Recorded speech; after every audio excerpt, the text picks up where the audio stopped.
Hi, I'm Meta Spencer. Today we're going to Victoria, British Columbia to see my friend Yeshua Moser Poingswan. Yeshua is a peacenik of many parts. He spends a lot of his time in Asia, mostly, I guess, in Thailand, but he travels a lot. And the half his time now or more is in Canada, which means I get to see him once in a great while. Anyway, he's working for Mines Action Canada, among other things. He's the head of Nonviolence International Canada branch. And we're going to talk about landmines today, which I think everybody that I know of would like to see gotten rid of. So good morning, Yeshua. How are you? I'm doing fine, Meta. Thank you for asking. How about yourself? Doing fine. Yeah, COVID has not got me yet, and I'm optimistic. I think I'm eligible for a vaccine, but I don't have any plans. I'm just staying in isolation. But you go out and do things, don't you? Well, not very much these days. And I had suggested the topic for today's discussion. And my question to the viewers here in Canada is, what Canadian foreign policy has had the most far-reaching impact on planet Earth? What do you think the answer would be for most people? Isn't that a wonderful question? Very interesting. And of course, I would never have thought of it myself if you hadn't already primed me. Of course, it would be. So think about other things then. What would you come up with? Oh, I don't know. I hadn't thought, but I would have said something about peacekeeping, but that was long ago. But here now, uh, it would be landmines, wouldn't it? Yeah, good for you. You've had the most impact of anybody in Canada. It's the only major international treaty with Canada's name on it, the Ottawa Convention. That's There is interesting. the Montreal Protocol to another treaty, which we had prior to that being the only international instrument with Canada's name on it. That was the one about ozone, trying to stop the chlorofluorocarbons. That's the one. But for an entire treaty being named after Canada, we only have the Ottawa Treaty. Okay, well, that's not the reason. I wouldn't have thought of it in terms of just the name, but the fact that it was such an innovation and it broke ground in the method by which it was achieved, that the way the procedure's been followed, isn't that right? That's right. We can go back over the past part of that, but I would like to stay more in the present time. Okay. This is a foreign policy initiative that Canada was instrumental in. It wasn't the only entity that was instrumental in it, but it was a key player. And Canada put a lot of its foreign policy power behind making sure that it happened. It started the so-called Ottawa Process, where it gathered nations in the Caribbean and in South America and in Africa to discuss what would be the text of an international binding treaty that had never been done before. Everything had always been done in the UN system. Canada took it outside the UN system and said, no, we can just all do this by consensus amongst nations. And that was called the Ottawa Process, leading to the Ottawa Treaty banning anti-personnel landmines. But it was much more far-reaching than that. That's just the legal instrument, which the vast majority of governments, 80% of the world's governments, more than 80%, have signed on to and are totally abiding by all of its restrictions. The way it's had the impact is it has consistently over the last 20 years, every year, increased the amount of land that is free of these deadly explosive hazards, these random death traps. And that has put productive land back in the hands of communities in areas where there are people who were internally displaced by war. They were able to go back and safely resume that area for agricultural purposes, or communities have been able to build schools and hospitals on it where they couldn't before, or they had access to water resources, which previously they couldn't because of mines that obstructed them from them. So it has had a far-reaching impact on conflict-affected countries, but not only them, because it required that the countries that joined the treaty destroy all their stockpiles of the mines. And so that was most of the European states. They had massive stockpiles of these, and they could not sell them. They could not give them away as military aid. They had to destroy them. And so that is millions and millions of weapons that were destroyed that will never, ever be used to harm anyone. It has had a global impact. And so it is the most far-reaching foreign policy initiative that Canada ever had. And yet, if you say to most Canadians today, the Ottawa Treaty, you will get an eh? Eh? We've got one. You know, what's that? Yeah. And the number of resources, we had a special ambassador on mine action who traveled the globe advocating for countries to get onto the treaty, advocating for better mine assistance. In those days, we provided $2 per Canadian for mine clearance around the planet. Now, Mines Act Canada is advocating for us to at least do $1 per Canadian today to continue this effort. Today, we're giving about 23 cents per Canadian for mine clearance around the globe. Now, our beloved neighbor to the south of the border here has not joined the convention yet. And one of the things I hear at the international meetings is, well, these nations, they speak a lot about clearing landmines, but we here in the United States, we may still use them, but we're clearing more than anybody else. We're putting more money into it. Well, their economy is 20 times the size of ours, and it's no wonder that they put more money into mine clearing. But per capita, if we gave $1 per Canadian, I think maybe we can afford this, $1 per Canadian in mine clearance, we would be the second highest donor to mine clearance in the world, and we would be way above a per capita donation than the United States. So, and how far would we get with that? Because now, I guess my question is, how many landmines are still there that require removal?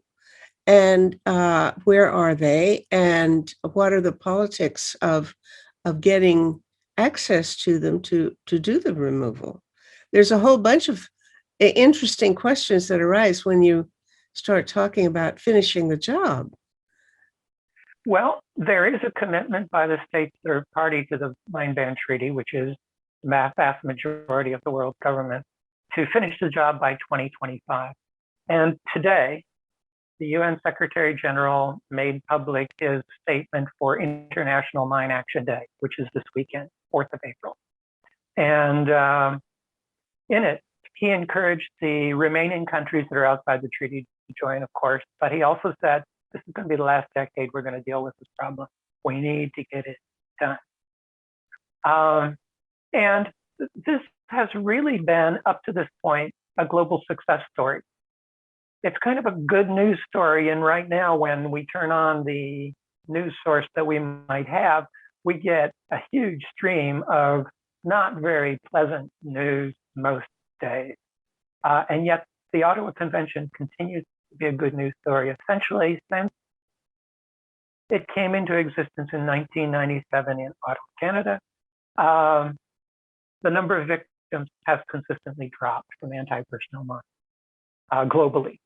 And this is a direct result of what the Ottawa Process has done. Now, it hasn't dropped evenly in all countries. Syria, an obviously example where it has gone up.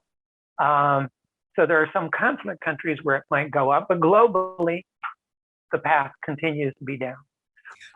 Excuse me, when you mentioned Syria, is that a place where they're actually adding new landmines? Or is there any place where new landmines are being put down? Let me come back to that.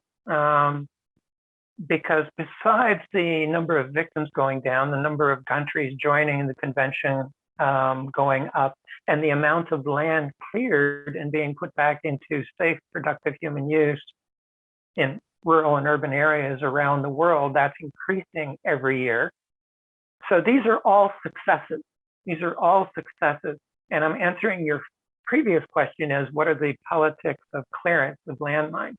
So the countries that are fully in the mine ban treaty, some of them are not very economically stable states. They need financial assistance to do their mine clearance, but they're dedicated to doing it. Afghanistan is a good case in point. The Afghans have been clearing landmines almost longer than any other country, and they've got a long ways to go, but they've got an excellent national mine clearing program. They need financial assistance. This is a place that Canada currently is providing some financial assistance. We could provide a little more.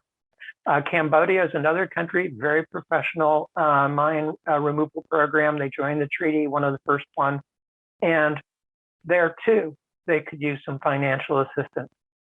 Korea, probably coming up. They've just decided to schedule all the mines south of the DMZ for removal.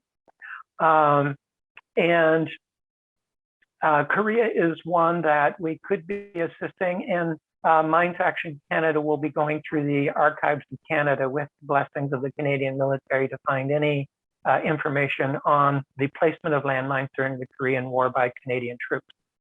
There would be records of the like maps and things. We actually don't know, but we have the agreement with the archives and the Canadian Defense Forces to go through all the records and find out anything that there is and turning it over to the Republic of Korea for their use. And of course, our hope would be to inspire our neighbor to the south to do something similar. So this is the politics end.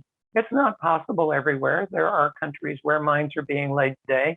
Myanmar is one of them, which is obviously pretty much of a military basket case right now. And in Syria, we don't know how many mines are being laid, but we believe some are. In the Ukraine, on the front line between the conflicting parties there has been some mine use. So did you say Ukraine? Yes, Ukraine. And okay, I didn't know. It's low level, but it's consistently being reported reliably. And so there are a very, very few places in Libya. Just prior to the peace agreement process that's going on right now, there were mines laid by proxy forces of one side in southern Tripoli before they were pushed out by the Tripoli-based forces. So there have been a few places where mines have been laid in recent times. We're seeing nothing on the scale of mine use in decades in the past. Just not happening. There's a stigma around the use of anti-personnel landmines, which the mine ban movement has created. It's created a norm of non-use. It's created a norm of clearance. And so it is a success in progress. Now, let's come to your last question. Can you repeat it? I think you've already answered it. Are they still laying them in Syria? We believe that they probably are being used on a low level. Okay. Okay. Now, when a country doesn't join, as you mentioned, the U.S. has not, what rationale do they offer? The U.S.'s rejection through the Obama period was that they would not use anti-personnel landmines with the exception of the Korean Peninsula. And this was tied up with the force structure of both the U.S. military and the Korean military on the Korean Peninsula, the South Korean military on the Korean Peninsula. And with the then the subsequent administration in the United States, by he who shall not be named, rolled back that restriction, said no, the mines could be used anywhere. We are hoping that the current administration at least returns to the Obama era restriction, if not going beyond it and joining the treaty. And the United States campaign to ban landmines is working energetically towards that, with the U.S. Senator Patrick Leahy, who has been very instrumental in assuring that the U.S. provides a lot of money for mine clearance around the world. It's primarily due to that one senator in the U.S. that there is much expenditure by the United States on clearance. Mm-hmm. But since Korea is beginning to remove mines south of the DMZ, I think this could have an impact on the U.S.'s position. Why would there? I would understand. I wouldn't approve, but I would understand why they put them in the DMZ. But I don't understand why they would put them on one's own soil, south of the DMZ. I mean, why would South Korea want landmines anywhere where South Koreans might go? Well, when the demilitarized zone was created, if you look at the record that creates the demilitarized zone, it actually says during the creation of the zone, all weapons, including anti-personnel landmines, shall be removed from the demilitarized zone. And both sides, the North and the South, have what they call civilian exclusion zones, or CEZs, that are much wider than the actual demilitarized zone itself. And so these are zones north and south of the demilitarized zone that are closed military zones. And most of the mines in the south, from what we can tell, are laid along the northern edge, which would be the southern side of the DMZ for South Korea, on the northern edge of the civilian exclusion zone. So they're laid outside the DMZ in the civilian exclusion zone, right along its northern edge. Okay. All right. So that was the thinking then. And they're getting a little friendlier to their northern neighbors the last few years, I believe. And so that may... And they actually did some joint mine clearance around the Truth Village, where they signed the Inter-Korean Military Accord 3 or 4 years ago now. And so they jointly, North and South Korea, removed mines from around that area, plus around an area where conflict had happened during the Korean War, so that they could remove dead from the area. They could recover bodies that had been buried in a certain area that was within the demilitarized zone, and they had to remove mines from that area. And also a railway over on the eastern side, it was agreed that they would jointly demine that. I don't think that's occurred yet, but there was included in that agreement these three areas, the so-called peace treaty area, the area where you always see them crossing over the line. Mm-hmm. This area where people were buried during the Korean War, and then this railway. So the first two were definitely they did mine clearance on. The third one, I'm not sure. You see images of people lying on their stomachs with tweezers or something, working very, very carefully in what looks like a very dangerous operation. But I hear that there are other techniques available. And one of them was, I was reading something about how rats can find landmines for you. What is the technology that is being used now? And what's the best technology? Yeah, this is a common question, and the answer is there is no best technology.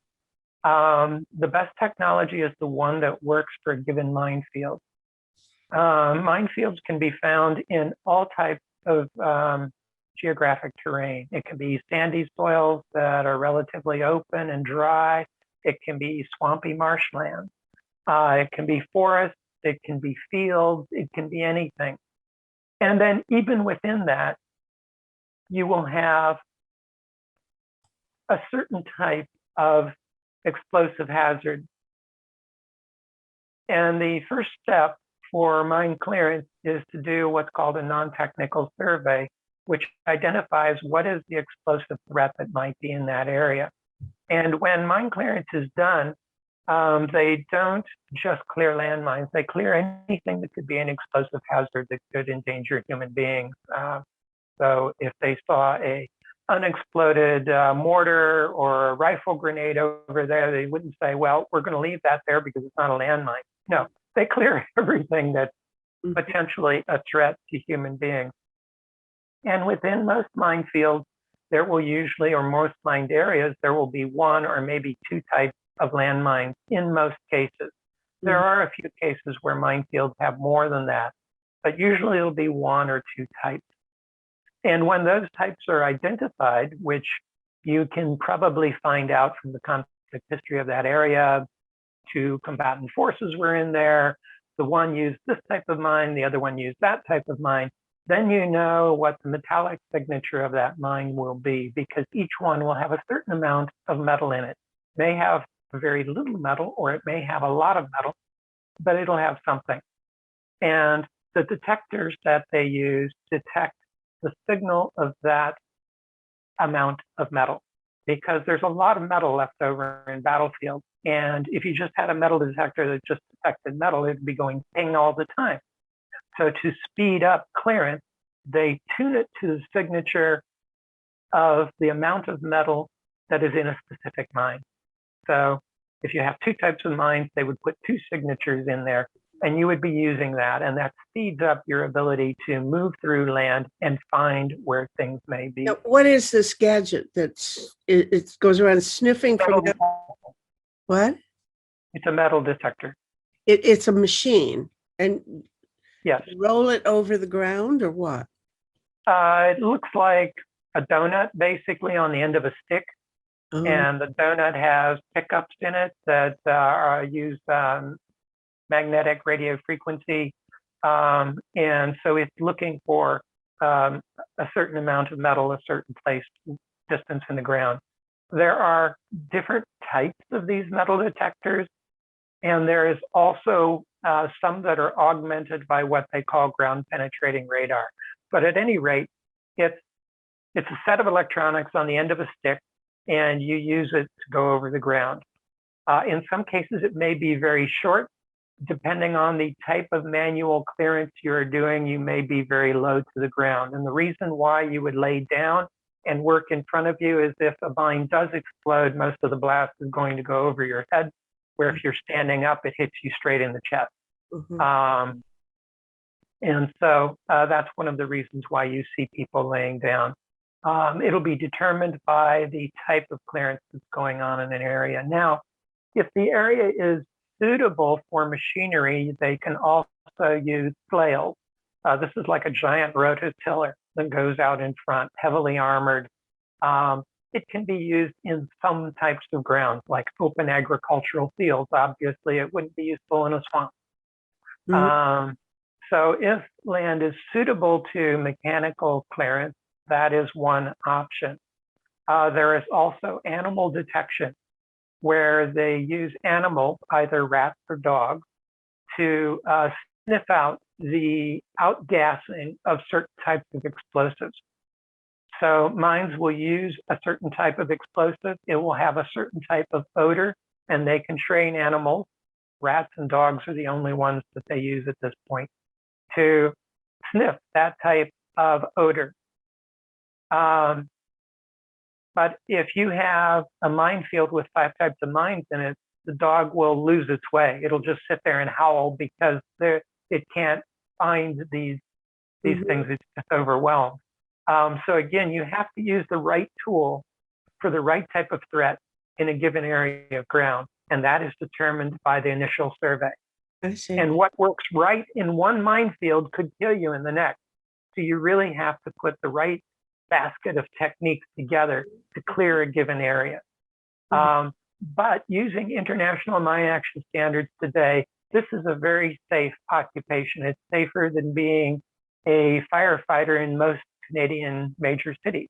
Really? The number of casualties is very, very small if you follow international mine action standards.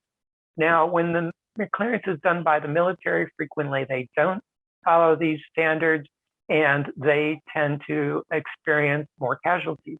And some commercial military company or private military contractors who some actors have hired to do mine clearance have also suffered a number of casualties because they're governed not by international mine action standards, but by the profit standard, which is work as fast as you can and cut all the corners you can to make as much profit as you can. Well, now how about the are at play in the clearance of mine? Yeah. How about the dogs and the rats? Are they too small to blow up a landmine, or do you have to expect to lose a few of them? I've never heard of a casualty amongst mine clearing rats or dogs. That there may have been one, but I haven't heard of them. I think it would be much more likely that they would die of other causes like road accidents, various other things, diseases. But if you wouldn't use a cow, that would do it. What are these things? A lot of poor communities, if they know their land is mined and they want to use it, they will run cattle over it and believe that that will make it safe. But unfortunately, it doesn't. Oh, okay. But the idea is they run their cattle over it and then they butcher the cattle. They know they'll lose the cattle if they do it, right? Well, they want the land, obviously, and this is a desperation tactic. And the cattle don't step everywhere. They step, over maybe 50% of the field. They put their actual weight on, and the other 50%, you take your chances. It's Russian roulette. This will be done by desperate people in some rural areas where clearance hasn't gotten to, or the state hasn't prioritized it for one reason or another. They will try desperate measures, and the use of cattle is one of those, unfortunately. And burning of fields is another one. People think one of two ways might remove the mines, and unfortunately, it doesn't. So burning really doesn't affect it at all, or just doesn't consistently? It'll probably make the mine less stable and more unpredictable. Oh dear. All right. So, okay. So these mines, do they ever go bad? I mean, bad being good, or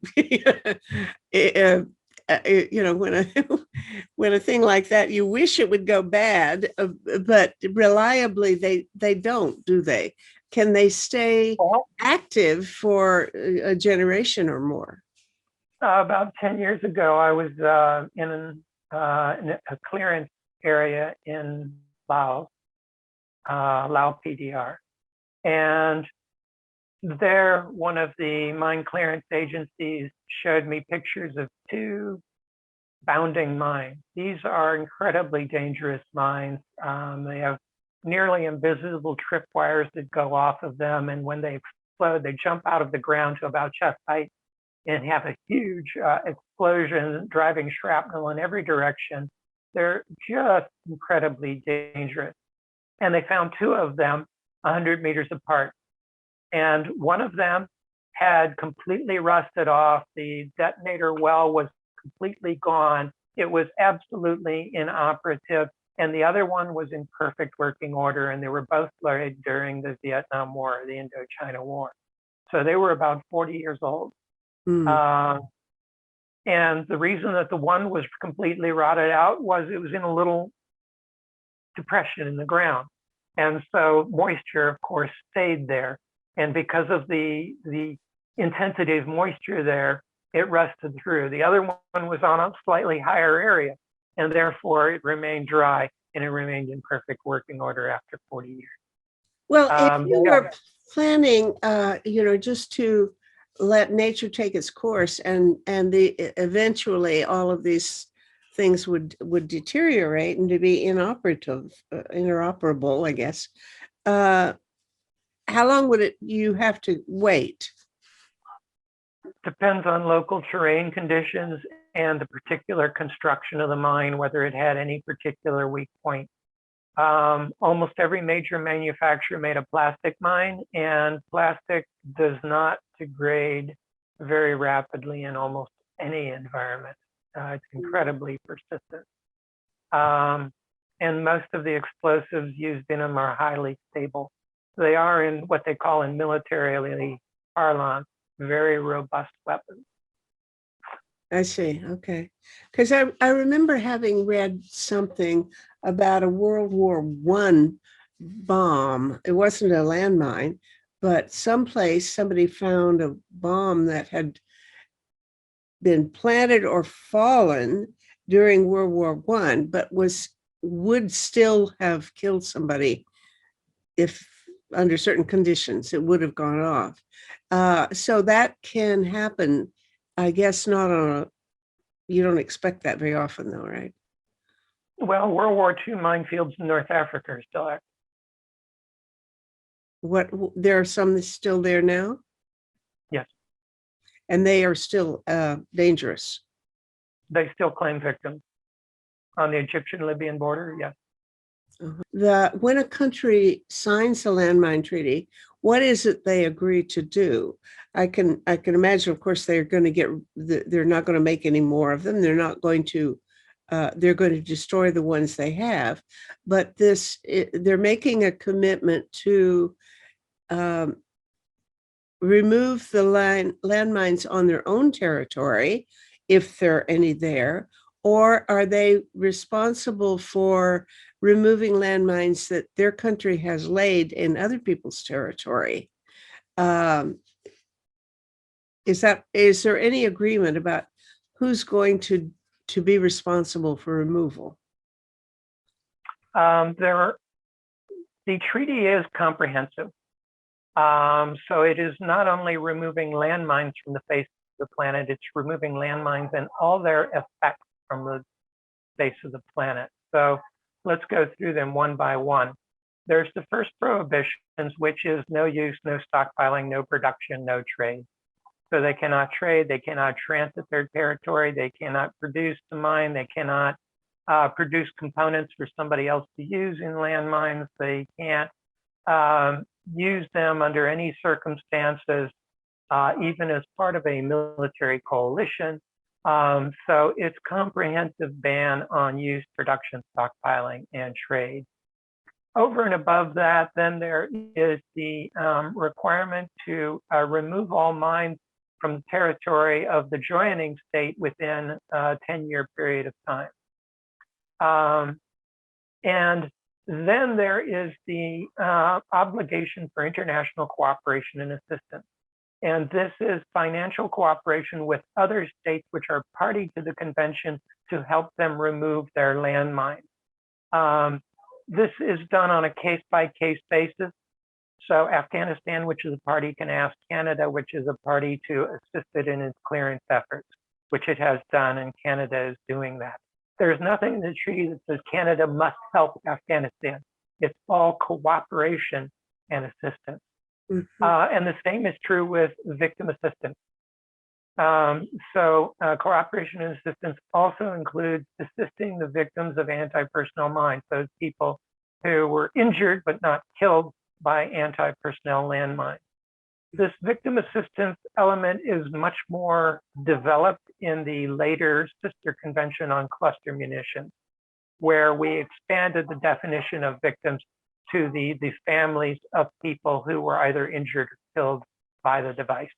That is lacking in the mine ban treaty, but that became more developed in the language of the sister convention on cluster munitions. Well, that was what I was going to ask you next, is about the cluster munition treaty, because now you call it the sister treaty, and that's the way I've been thinking of it, that it was like a follow-on for the landmines treaty, something like almost like a protocol, an extra thing maybe, but that it didn't happen, but right away, and was in what sense is it a companion to the Landmines Treaty? Was it the same group of nations just added something on to prohibit cluster munitions as well as landmines, or was there a whole new process for reaching a treaty? How did it happen, and what's the is it administered through the same? You're with Mines Action Canada. There is an international organization dealing with the removal of landmines and so on. Is the cluster munition thing part of that, or what's the relationship between the cluster bombs and the landmines? Maybe first you should tell people what a cluster bomb is. Cluster bombs are, as the name implies, a cluster of bombs. So you have one large container which contains many small explosive devices, and the container usually is the thing that sends it somewhere. Either it's dropped from a plane, or it's fired from a missile, or some other way by a shell, and the container opens and it spreads these explosive devices over a large area, like the size of a football field, maybe. Usually it might happen above ground and then sprinkle them, or they are usually designed to open in the air during flight, whether they're dropped from a plane or fired from a rocket or a shell. And then as they fall by either friction of the air or by centrifugal force, it arms a fuse which detonates the thing on its way to the ground. Now, a large number of these fail to initially detonate, and they hit the ground and they sit there, becoming de facto landmines. oh. And when you disturb them, they explode with deadly force. So the so-called dud rate, or the rate at those that did not explode when they were initially used, is very, very high for the traditional cluster munitions used by many governments. So these were being found in a number of locations, not all locations, where mines were used, and were being cleared by mine clearance organizations. And it was seen that this weapon also needed to be banned. And many of the same constellation of actors who were involved in the Anti-Personnel Landmines Ban Convention also were involved in the Convention on Cluster Munitions. And both of them were negotiated outside of the United Nations. And they are both what we call Humanitarian Disarmament Conventions. They take as their focus the safety and well-being of human beings, not of states.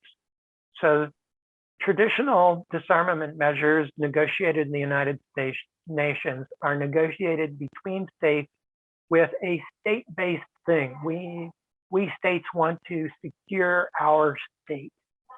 So it's state-driven. The Humanitarian Disarmament Convention said, no, we don't agree with that framework. We want to take human security as the basis. What makes human beings, any human being, safer? Mm-hmm. And so the Mine Ban Treaty and the Cluster Munition Convention, and most recently the Treaty on the Prohibition of Nuclear Weapons, were all negotiated from this framework. Mm-hmm. What makes human beings safer? Not what makes states safer. What makes human beings safer?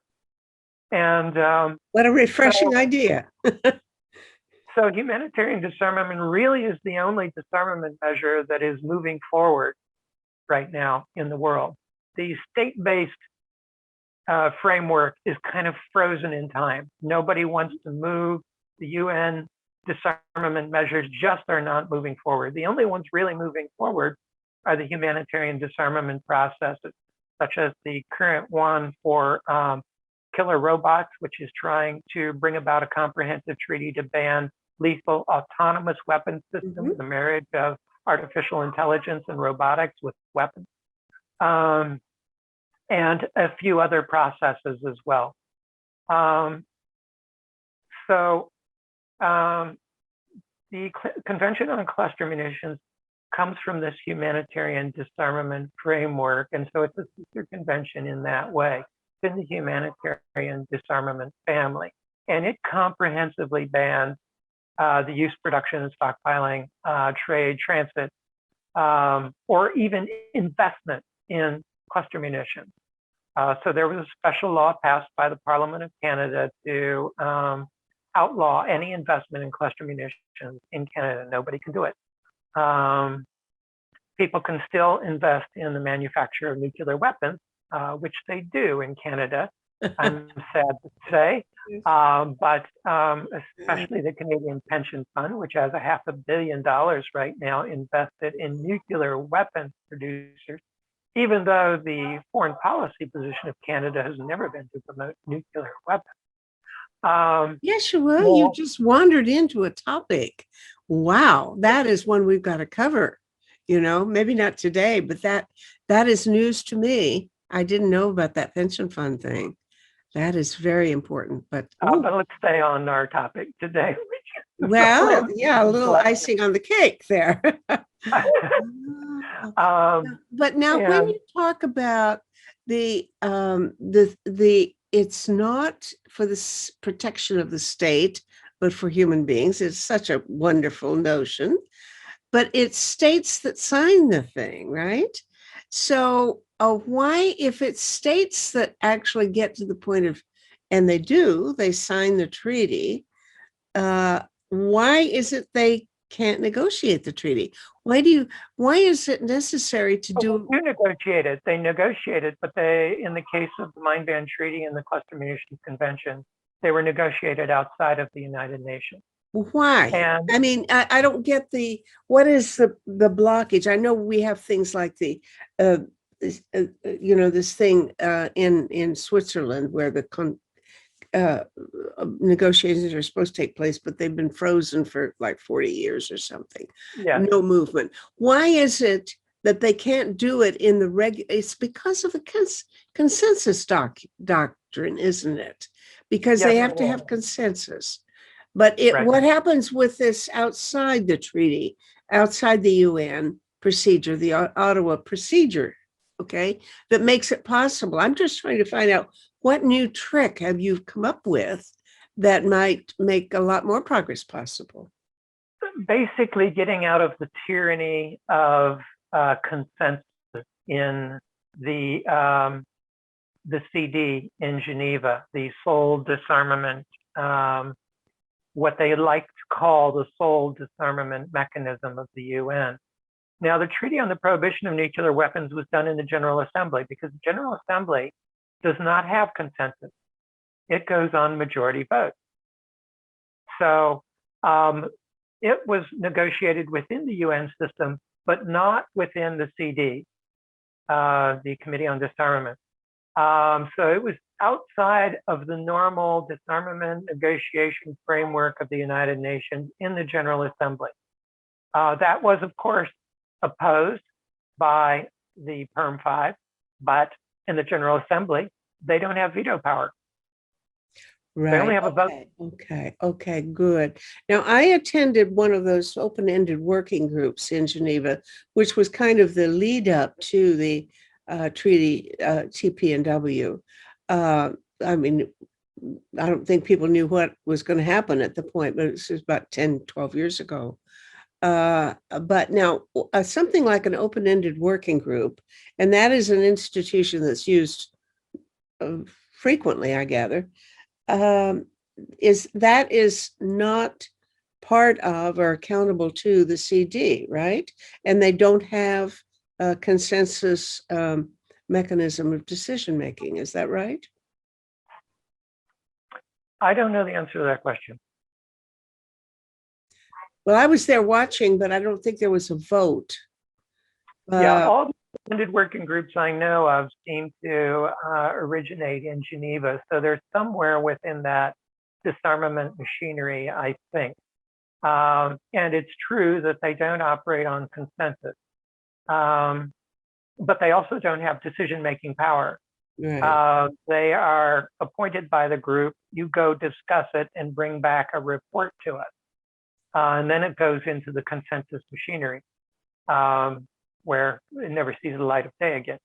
But, Well, but the TPNW did come out of it. So, I mean, eventually, although I'm not sure, I don't know the route, but it was a zigzaggy route, but it eventually happened. So maybe there's hope. I mean, what you're talking about is this humanitarian approach.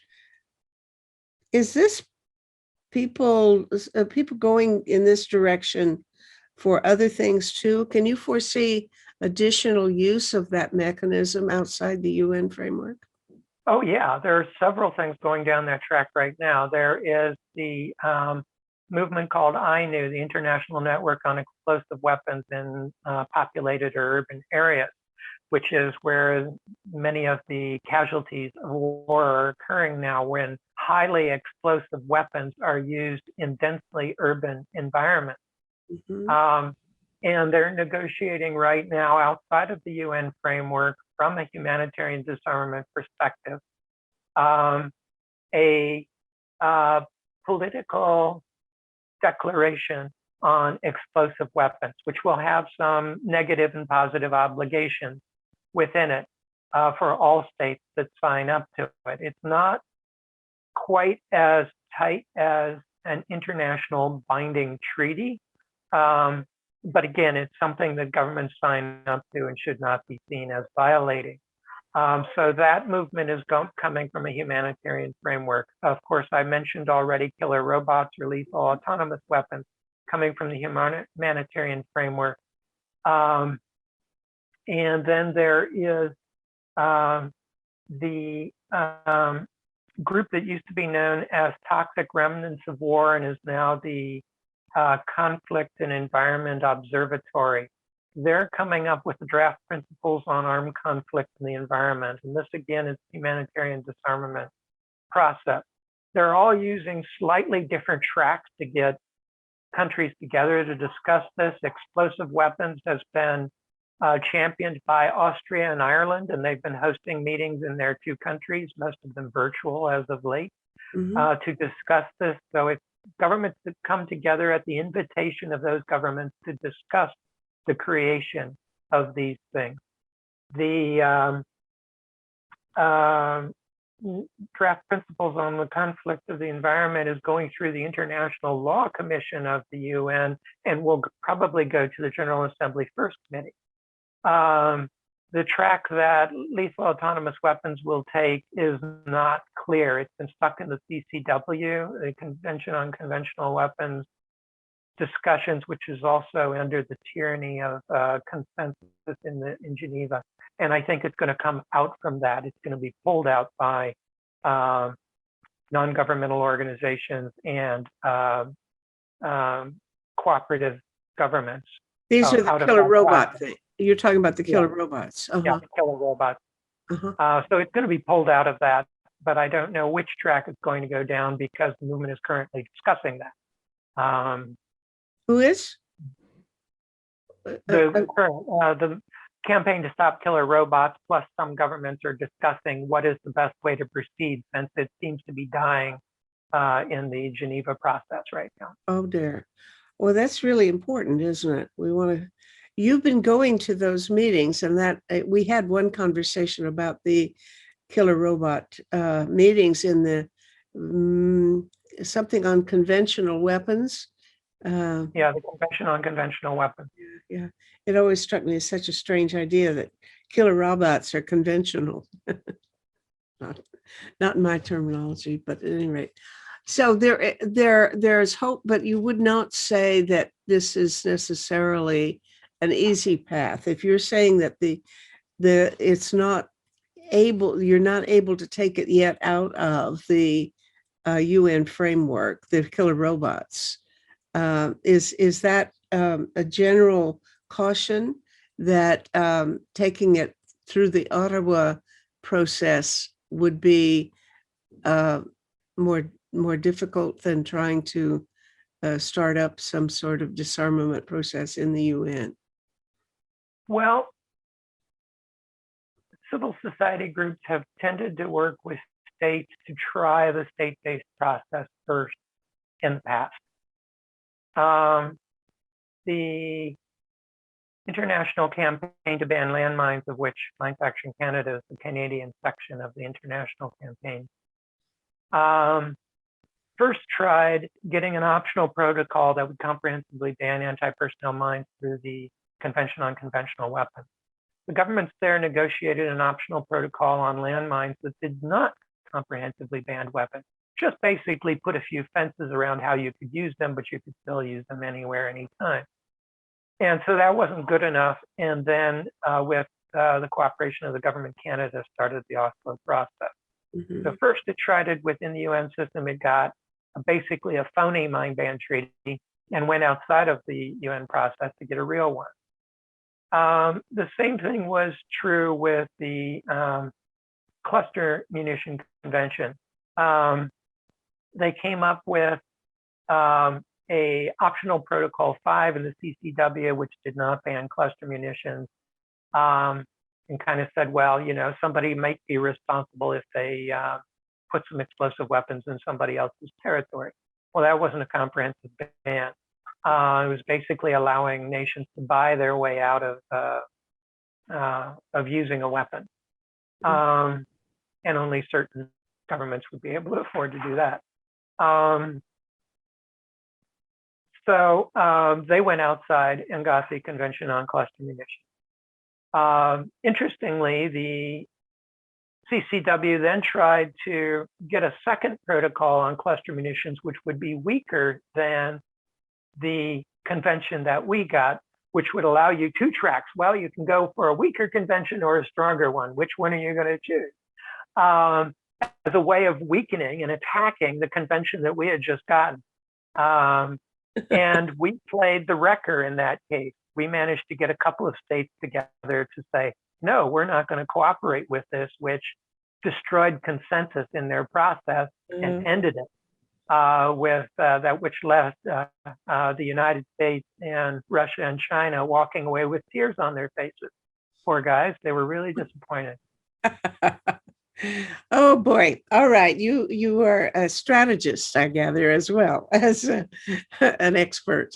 Okay, this has been extremely interesting and valuable, and I've learned a lot, and I really appreciate it.